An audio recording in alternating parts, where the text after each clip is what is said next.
સોમાતળાવ ઘાઘરેટિયા વિસ્તારમાં રહીશો ત્રાહિમામ સોમાતળાવ ઘાઘરેટિયા વિસ્તારમાં રહેતા રહીશો ત્રાહિમામ પોકારી ઉઠ્યા છે। એક તરફ રૂપારેલ ખુલ્લી કાંસ તો બીજી તરફ જોખમી રેલવે ટ્રેકનો અવરજવર માટે સહારો લઈ રહ્યા રહીશો। ઘાઘરેટિયાના અંદર વિસ્તારમાં પણ કાદવ કીચડનું સામ્રાજ્ય જોવા મળી રહ્યું છે। અંદરના રોડ પર પણ પુરાણ કરતા બન્યો છે ખખડધજ રસ્તો। અવરજવર માટેનું એકમાત્ર રેલવે ઘરનાળું પણ બંધ કરી દેવામાં આવતા રહીશો રોષે ભરાયા છે। કોર્પોરેશનને બોર્ડ મારી ગરનાળાનો રસ્તો બંધ કરી દીધો છે। મોટી સંખ્યામાં સ્થાનિકોએ ગરનાળા અને રેલવે ટ્રેક પર ઊભા રહી દેખાવ પણ કર્યા હતા। અહીં કોઈ બીમાર પડે તો 108 એમ્બ્યુલન્સ પણ આવી શકે તેવી હાલત નથી। કાઉન્સિલરે પણ કોઈ કામ કરતા નથી ના આક્ષેપો ત્યાંના રહીશો દ્વારા ઉઠાવવામાં આવ્યા છે। રસ્તો બંધ કરી દેજો, પેલી બાજુ મિલિટરી, આ બાજુના મિલિટરી વાળા રસ્તો બંધ કરી દેજો, એ બાજુ પેલા એટલે રસ્તો બંધ કરી દેજો। છોકરાને ભણવા કઈ રહીને જાય? કીચડ કેટલું છે, કીચડ કેટલું થઈ ગયું છે, કઈ રહીને જવાનું? કેટલા દિવસથી આ રસ્તો બંધ છે? ચોમાસું ચાલુ થયું ને 4 દિવસથી બંધ કરી દીધો છે રસ્તો। નારા નીચે રહીને જઈએ છીએ અમે, તે ત્યાં આગળ એંગલ મારી દીધા છે, તો એ બાજુ રસ્તો બંધ થઈ ગયો। હવે રહીને જઈએ છે તો અહીંયા આગળ આવું કીચડ થઈ ગયું છે। ખાધરા કે રેલવે વાળાએ બંધ કરી દીધો છે, અને આ બાજુ છે ને ખબર છે કયા કારણસર બંધ કર્યો? કશી ખબર છે નહીં, કશી કારણ ખબર છે નહીં। અહીંનો સરપંચ કોણ છે તે બી નહીં ખબર, અહીંયા આગળ કોઓપરેટર કોણ છે એ બી નહીં અમને ખબર।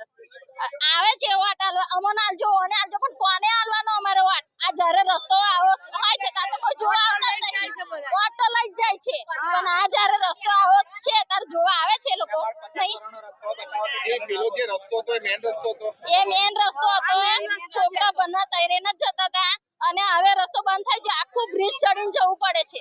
અને આ બાજુ હોય આવો રિક્ષાઓ બધું ફસાઈ જાય છે, રિક્ષાઓ ફસાઈ જાય, સાયકલો ફસાઈ જાય, છોકરાઓ જાય કઈ રહીને ભણવા જવાનું। આજે મીડિયાના માધ્યમ ભાઈઓથી જણાવવાનું આવે છે કે અહીં 25-30 હજાર પબ્લિક તો અત્યારે અહીંયા છે। અહીંયા 3 નગરો આવ્યા છે, કૃષ્ણનગર, ઇન્દિરાનગર અને ઘાઘરેટિયા, આ 3 વિસ્તાર આવ્યા છે। આ 3 વિસ્તાર અમારે કૃષ્ણનગરની નહીં હોય તો 30,000 જેવી પબ્લિક હશે, બીજી બાકીની તો છે જ 2 નગરોની। અને જે રસ્તો બંધ કરવાનો આવ્યો છે એ પબ્લિકને કોઈને ખબર નથી, અને કોના કહેવાથી કે કોના હું કરવાથી આ રસ્તો બંધ કરવામાં આવ્યો છે એ પબ્લિકને ખબર નથી। આજે 4-5 દિવસથી જે રસ્તો બંધ છે એના માટે અમે મીડિયાના માધ્યમથી અમે બોલાયેલા છે, અને એના આધારે અમે કહી શકીએ છીએ। અને અમારી માંગ જો પબ્લિકની પૂરી નહીં થાય, અને આ સરકાર અમારી પબ્લિક કે કોર્પોરેશન કે જે કંઈક હોય અમારી માંગ પૂરી નહીં થાય તો અમે રોડ રસ્તા ઉપર ઊભા રહીશું, કે કઈ બી ઓફિસોમાં આવીને કઈ બી કરીશું, મિટિંગો કરીશું, કે પછી હજારો પબ્લિક લઈને અમે તમારી પાસે માંગ કરવા આવીશું। કૃષ્ણનગર ઘાઘરેટિયાના અંદર પેલો રસ્તો જાય છે, રસ્તો તો નથી પણ પેલું નાળું છે, અને ત્યાંથી લોકો અવર જવર કરતા હતા, કારણ કે કોઈ રસ્તો જ નથી બીજો। મિલિટરીમાંથી એક રસ્તો નીકળે છે, એ બી મિલિટરીવાળાઓએ બંધ કરી રાખ્યો છે।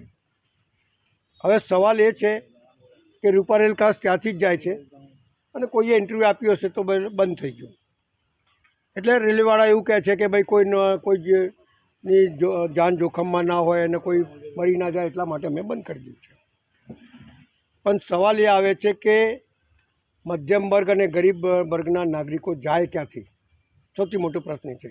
એટલે કાલે જેવું જ મને ખબર પડી તો મેં મ્યુનિસિપલ કમિશનરને ફોન કર્યો, પેલા DRMના PAને ફોન કર્યો, બીજા ઇતર અધિકારીઓને મેં ફોન કર્યો। એમને કીધું કે સોમવારે આવવું પડશે, પણ સોમવાર સુધી આ ગરીબ માણસ કઈ રીતે જુએ રાહ?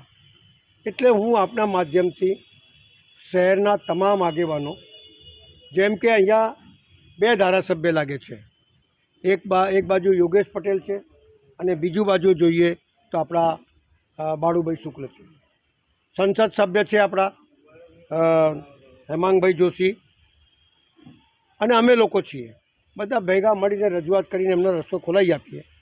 કારણ કે આમાં પક્ષાપક્ષીનું રાજકારણ ના હોય, પક્ષાપક્ષીના રાજકારણની અંદર ગરીબ માણસ બચારો હેરાન થઈ રહ્યો છે। એટલે મારો કહેવાનો ભાવાર્થ એ છે કે આપણા માધ્યમથી મેં નિવેદન કરું છું કે બધા ભેગા મળી આ ગરીબ લોકોનો રસ્તો ખોલી આપે, અને બીજો કોઈ વિકલ્પ એવો સરસ શોધી આપે જેથી એમને ભવિષ્યમાં તકલીફ ના પડે। બીજી વાત, અત્યારે ત્યાં ડ્રેનેજ લાઈન નાખવાની છે, પેલા એક બેન કહેતા હતા કે અહીંયા કોઈ દેખાતું નથી ને આમ ને તેમ, એ તો ઠીક છે, વેદના હોય એટલે માણસ બોલે. પણ આ જ કૃષ્ણનગરની અંદર આજથી 25-30 વર્ષ પહેલાં હું બોમ્બે જઈને પાણી લાવ્યો હતો.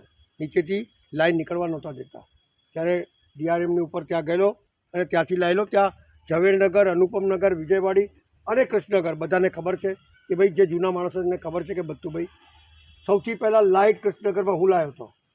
તે વખતે લાઇટ જતી નહોતી ત્યાં, ત્યારે હું લાઇટ લાવ્યો હતો. પુરાણો કરાયા, લોકોના ઘણા કામો કર્યા. પણ હવે એવું છે, સમય બદલાય એટલે લોકો બોલવા લાગે છે. પણ દરેક જણની, દરેક ચૂંટાયેલા સભાસદની વેદના હોય છે પક્ષાપક્ષીના રાજકારણથી પરે હટીને.